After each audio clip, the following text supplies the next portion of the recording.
Welcome back to our online Earth and Space Science course. Today we're going to look at the Hertzsprung-Russell diagram and main sequence lifetimes.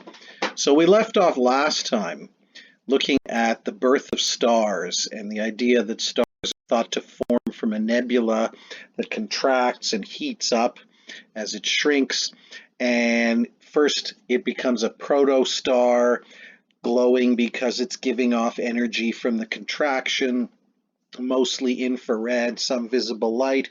And then when the core of this protostar reaches at least 10 million Kelvin, that's hot enough for the hydrogen nuclei that are zipping around in the core of the star to smash together to get within femtometers so the strong force can hold them together, and we get nuclear fusion of hydrogen converted into helium.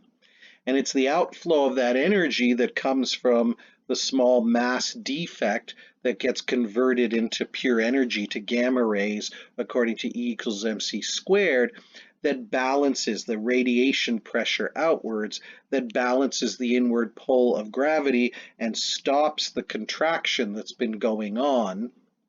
And stabilizes the new star. That state of balance is called hydrostatic equilibrium. Now, much earlier in the course, there are a few things I want to remind you of because we're going to come back to them today.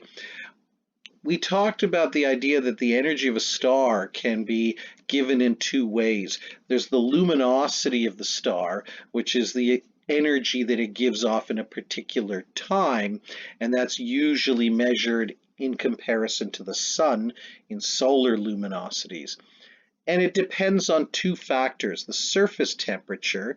Generally, the hotter the star, the more luminous it will be, the more energy it gives off, and its size. We can speak particularly of its radius. The larger the star, the more surface area there is to give off energy. The second way we can describe the actual energy of the star, how powerful the star is absolute magnitude. And if you remember, that describes how bright a star would look, the apparent magnitude, if all stars were the same distance away, if they were all 10 parsecs away from the Earth. The surface temperature of a star, if you remember, can be given by the spectral class that was developed by Annie Jump Cannon at Harvard College Observatory. And we had this sequence of stars from O class stars, the hottest, to B, A, F, G class stars like our sun, down to K and M, the coolest stars. And if you remember, each stellar class is also divided up into subclasses from 0 to 9, with 0 being the hottest in the class and 9 being the coolest. So the sun, for example, is a G2 star. It's the third hottest actually, because there's G0, G1, and G2. It's the third hottest star in this stellar or spectral class of G. And remember, this is the surface temperature. The core temperature of the stars are much, much hotter. This is the temperature that we pick up from the photosphere of the star.